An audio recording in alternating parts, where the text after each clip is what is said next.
February's Commoner Crawl was an important one for two reasons.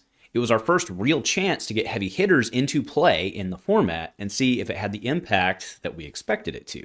And second, it's our last one until Pro Tour LA, which for us here in the Northwest is an event that many are flying down to. So today I'm covering the top 4 lists from that event and taking a few takeaways that I had from what I saw. A huge shout out to our channel members for supporting what we do here. If you want to get involved with the channel and the Dice Commando community, please consider joining as a channel member. Remember, these videos are only possible with your support. You can show that support with a like, a subscribe, and by leaving us a comment and sharing your feedback. Community first, and go Commando. Hey there, my flesh and blood friends. Welcome back to Dice Commando and Go Again, a fabulous cast, another installment of Dice Commando, the Commoner format series here on the channel. Today I'm specifically recapping our recent February Commoner Crawl event that we had here in Portland, Oregon. Shout out again to partner Travis from Fad Foundry, who helps put this together kind of as a collaboration of folks across the area. And then, of course, Sean for doing all the heavy lifting on game day and all the issues with Gem we ran into. And that was not a Gem problem. That was definitely a user-based problem, but we handled it. So awesome. Again, thank you, everyone there. Also want to add that we will be doing in Pro Tour LA, I will be doing a panel on Friday evening in the game hall about Commoner, and Travis will be there and he will be joining me. We're going to be talking specifically building community with Commoner. So please check that out if you are down there. All right. So moving into the event itself. Now, as I mentioned in the intro, this was our first chance to get the heavy hitters cards in play in this type of format. There's been a lot of speculation and stuff on, we've talked about it here, how impactful it all is. And it was impactful. So the meta itself, the top 4, just going down. I won the event on Rhinar. I know, me playing Brute, but the math was there and I wanted to run it, and it worked. We had Adam on Dash in second place, Anthony on Chane in third place, and then Steven Goddard in Jeremiah in fourth place. Now, this is a big deal because he did this, I think it was November's Commoner Crawl, I think it was. He was able to put Jeremiah in top 4, which generally is a hero who struggled. And the fact that he's done this twice now is very important. He's only made a couple small edits. We'll go through his deck, but it's actually a big deal that he's got that to the place that he does. I think it matters. And then the field, in no other order for the rest of the field, we had 2 Decimator Olympias, Rick and Kevin. We had a Prism, Kevin Kennedy. We had Cameron Summers on Rhinar. We had Tanis on Briar Fatigue. And then Sean was on one-armed Kayo. He was not running a no-miss build. He was running kind of a math build. But I think maybe we'll try the no-miss build next. All right, now I'm using Rhinar as the backdrop here. 1, because it was fun. And then 2, that was, like I said, going in, I had said it in a previous video, the Rhinar Club build just offers, there's just really good math around that. So I will be doing a full deck tech video of this, kind of talking about some of the changes I'm going to make. But this deck is really good just from a mathematical standpoint. Now, one thing I do want to speak to, I do think that we got a little misrepresentation of the meta, because you'll notice there's some specific absences on this list. There's no Bravos, there's no Iris, and there's no Icelanders. There's also no Phi. That's probably because our normal Phi, Anthony, was on Chane, skewing to that probably because of the Stubbies impacts, right? So I think this is not atypical to have people kind of exploring and trying new things after new set drops. In fact, it's a good thing, especially for a community competitive event like this, a casual competitive event like this. That said, it does skew the results, so I want folks to keep that in mind as we're going, just keep it in mind as we're going through. It doesn't take anything away from the decks. All right, so going into the decks, we'll start with 4 and go through 1. So this is Steven's Dromai build. He was very nice in kind of summarizing the changes that he made. So what he had changed, he actually took out Blue Rakes, which is 1, and he added a couple new cards. So he added Performance Bonus. He brought back in Cadaverous Contraband as basically a popper swap for what he was used to playing, cut down to size. And then he also took out Sweeping Blow, which surprised me, but brought in Yellow Billowing Mirage. And actually, when I started thinking about it, that actually makes sense. So I like to see the iterative changes there. Okay, so going through the deck itself, he has now 4 Billowing Mirages, 4 Rake the Embers, both red, yellow. Nimblism, red is going to be primarily what we're playing in this deck, right? He has Embermaw Centipise there. And you do notice the pitch on that is relevant. Red Scars, red Dunebreaker Centipise, red Spears, that all makes sense. Red Embermaw Centipie, right? So you have red and yellow there. Blaze Headlong, red. Fate Foreseen, red, obviously. Skittering Sands, performance bonus, right? That's the one that if from Arsenal goes again, it's actually kind of sneaky, right? In terms of turning on the red card for the dragons. You can kind of have it sit there. It's not a bad move. Oasis Respite, Sand Cover, Rabble, Sink Below, Lead the Charge, Dust Up, and then going down into the loadout, you can see kind of through the glare there, but again, the link is below. He's running Glory Seeker as the headpiece, and that's kind of slick. It's from the new set. That's kind of a slick play. All right, and then in the sideboard there, you see he's got Cadaver's Contraband, and then Sweeping Blows. Okay, so Null Gloves, Null Hood, and then that fancy Ash token, which actually looks like it's from Argent Saga. I don't believe it is, but it kind of has Argent Saga-y vibes. All right, so congratulations, Steven, and thank you for sharing your deck with us. You will notice as we go through these photos, there's quite a bit of glare. It was not a picture-friendly room, although somehow Adam managed to do it. Right now we're going into Anthony's See, I'm on autopilot. Anthony's Chane list. And this was, interestingly enough, I had done a Chane video, I think 2-3 weeks back, about Chane after Seeds, right? Or not Seeds, Stubbies going away. And Anthony had been working on this kind of in parallel, and the decks are very, very, very different. Right, so again, he ended up going third place, going 3-1 through the tournament, only losing to my Rhinar. And let's go through his list. So you can see the loadout is basically what you would expect. He's got Iron Rock Gauntlet and then Goliath Gauntlet. He has Ebonfold, Crown of Dichotomy, Cross Drop, of course, and either Iron Weave, which works really, really, really well with Rosetta Thorn. Null Gloves, and then he is running Sutcliffe's Boots, which I think is a good include. But he's not running Snappies. Okay, so he's going more for a bigger build, right? He's got, again, gauntlets, going for a bigger build instead of like a go wide build. Another thing that you'll notice in here, again, I apologize for the glare. I'm doing my best. The link's below. There's no Bounding Demagon in here, right? So again, he's trying to do more of a big than he is trying to do a go wide. And it clearly worked. He went 3-1. You also see the inclusion of cards like Come to Fight and Warmonger's Recital. Those are for the pumps, right? So he's going to pump it, give it go again, and then try to come in with Rosetta or something like that, right? So it's much more of a bigger, I should say like a taller Chane build, okay? So 6 Seeds, 6 Shrills, that makes complete sense. 6 Rift Binds also makes complete sense. Do want to point out that, like we talked about, the Warmongers and the Come to Fight, they pump Rift Binds and they pump Rift Binds, right? So it works both ways. That's kind of sweet.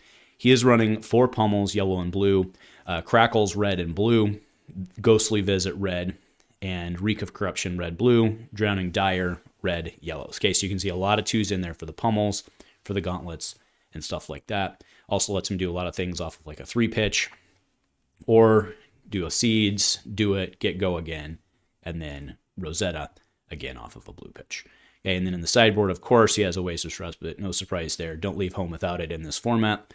I do think one thing that hurt him overall in the meta that we had there, I don't know that it would be a bad thing in the overall, in a normal expected meta, I should say, but he did have a lack of D-reacts, which, he took a couple pummels to the face, right? And that's really what swung it in our game. It was a very well-matched game until I was able to get a pummel in at the right time. All right, now here's the picture I took, which was basically unreadable, but luckily Adam was able to step up and he had taken a picture on his own. So a lot of the questions we've been getting after we do these recaps is, well, what happened to the dashes? And realistically, a lot of people weren't showing up with dash, right? She's very easily fatigued in this meta, or in this format, and a lot of people just haven't been showing up with her recently. And Adam's a dash player for realsies, and was able to come up with kind of a slick build here that's very hyperdriver, refresh, lots of bigger stuff deck, which makes it harder to fatigue. All right, so this was a very cool one, and again, him and I met in the finals. He ended up 3-1, but that's because we were both at the top table, and I ended up pulling it out. So he's running 2 Big Berthas, 2 Combustible Couriers, 2 Crankshaft. He's running, though we're going through the res now, but he's running a full rainbow of Cranks, Jump Starts, as you'd expect, as well as a full rainbow of Throttle, Zeros, and Zippers. Right. So That's, that is the thing with these dash decks. You run the same card in basically every flavor because you want them to boost, you want them to do their things. Right, but we have red courier, again, crankshaft, jumpstart, one red overblast, that's to balance out the hyperdriver, just a single hyperdriver in this build, 2 copies of rev up, and then like I mentioned, the throttles, the zeros, the zippers. If you go into the yellows, it's purely the yellow versions of all the cards we've already seen. And then if you go into the blues, we see blue Bertha, and then the blues of all the cards we've already talked about. Going into his sideboard loadout, so he's running, he's not running the gun. Or he's not running pistol, I should say. Pistol's not a gun. Gun is not a pistol. Sorry. That's funny. All right. Plasma barrel shot was what he ran up against me. And remember, so this is basically the 1+X, right? In terms of what it shoots for. You can preload it and then kind of have it sit there. I like it. I do wonder if he had the room, if he wouldn't be running a pistol. But the Talishar was his other option, probably for certain matchups. One thing that threw me for a loop was he sat down with the base head, and I panicked. I was like, oh my god, what kind of deck is he running? So that had me off kilter for a little bit until I figured out that he was basically just running it as, because why, it's got the 1 block. He was basically just running it as a fancy Iron Rot. But that got in my head, and it definitely changed the way I played the game, because I was like, oh wow, what's going to happen here? He's on Goliath Gauntlet, and then of course the accelerators, 2 null room, and then 2 payloads, and 1 blue 0 to 60 to round out his list. So you can very clearly see from the list that there's a lot of bigger stuff in here, right? You've got your rev ups, your big Berthas. They also play very efficiently with the hyperdriver out and also serve to keep the hyperdriver out.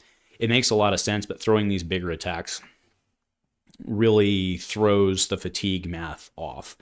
And then you've got to worry about the overblasted pistol, I should say, at the end. I do wonder how our match would have gone if he'd had pistol instead of the shotgun. But maybe we'll see. Maybe we'll see next time. Right, running into my list, this was the first place list, just a straight Rhinar value club. That doesn't mean I wasn't intimidating. I certainly was. But you all know that I've been talking about Bonebreaker Bellow into club being crazy good, right? Just the amount of value off that, right? So Bonebreaker Bellow, also, it lets you target discard, which is also really nice for setting up your arsenal or something like that. But it also lets me combine with Madcap Charger, which is something that after Dynasty came out, I was really hot on Madcap Charger. But part of the issue with Madcap is because it's random, you had to kind of set up 6s, but now that you have Bonebreaker and you can do the targeted discard, you can really set yourself up for more success. So it let me do a couple funky things in here.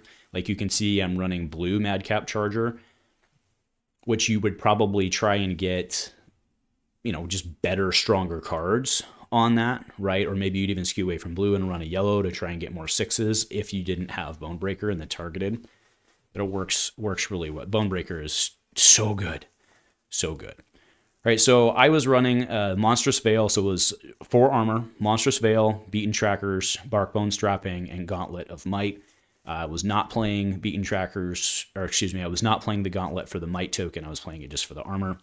We have Null Gloves, Null Hood, Null Boots. I'm on yellow Assault and Battery, red Assault and Battery. Okay, both of those are targeted, they're 6 and more. Full rainbow of Bonebreakers, as I mentioned, red and blue Madcap. Full rainbow of Smash Instinct. And then I'm running red Pummel, blue Madcap Muscle. Actually, that card does work, right? There were 2 times end game or near end game that Madcap Muscle actually did what I wanted it to do. Lead with Power is in here because, again, that's 7 off the club with an effective 1 on the next turn, right? Off of a blue, right? 2 card hand to threaten a whole bunch of damage this turn and next turn is absolutely phenomenal in this format. I mean, that alone is... I don't think it's worth running Lead with Speed in this because you're not... Again, agility tokens are great, but in this deck, it doesn't really math out with the discards and stuff like that you're trying to do. So Lead with Power is good. If there was another one that could just buff Romping... I mean, honestly, like Money Where Your Mouth is not a horrible option. It's just not as good as Lead with Power because you don't get it on the backside, which then can help you. We do have Savage Swing, red, Wrecker Romp, yellow-blue, Pack Hunt, red-blue, Predatory Assault. So Predatory Assault and Pack Hunt both, right, being 2s, they sub in, right, in the correct hand, they can sub in for your Romping Club and just be better. I did end up, at least in one game, to close out, I was able to Bonebreaker Bellow into a pack hunt, right? So that's a 2 Intimidate for coming in for 5/4/3 plus, and then on pack hunt. That was a red pack hunt, right? So I think it was 11 with 2 cards intimidated was how I closed out that one. And then Predatory Assault, if you've done it, it gets Dominate. So it's kind of the same. It's like at that point in this format, for the most part, that's effectively a triple Intimidate, right? So, because they're going to be coming from Arsenal on the other one anyway. So that one's really dirty, and again, it swaps right in for your club swing because it's a 2. We then have Sink Below, and then the one risky one I was running, meaning it doesn't block, is Smash with Big Tree. You notice everything else in this deck blocks for 3. Well, that's not true. Pummels don't, and Lead with Speed or Lead with Power don't. So that's a false statement. But by and large, you're not going to be blocking with those because they help you set up what you need. If I were to make changes about this, again, I'll do another video on this with some changes. I'm really going to explore Yellow Pummel. Pummel, again, with the club. I know it doesn't discard, but it's always there and always threatening people. Maybe that's like a one of your run, so you can flash it or discard it, and they see it, and then they're worried about yellow pummels too. Maybe that's the play, is just to do one. But I was pretty happy with this overall. All right, so those are the lists. The takeaways I had, obviously, like I said, with a grain of salt, with the field being no Iras, no Bravos, is that this is definitely, like, heavy hitters is definitely up the power level. This Rhinar deck is really good. And it's not, like, it's like good, not great, and it's just like pure, there's no tricks, it's just pure value. And we're now able to maximize. The club has always been good. A 2-for-4 is phenomenal. A 2-for-4 weapon is phenomenal, right? Guardians would love to have that. And being able to, again, pump that to 7 off of, Warriors would love that, right? And the fact that you can pair it and make it potentially with a pump like Bonebreaker, make it potentially a 2-for-5 is crazy good. Crazy good, right? You're coming in off a red Bonebreaker, you're coming in for 10 with a single Intimidate. Crazy good. Crazy good. Or red Madcap, if you discard correctly. 5 across 2, 10 across 2 attacks with an Intimidate. So good. So good.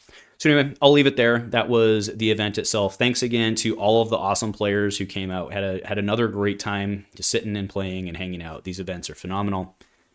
Love you all. If nothing else, go Commando.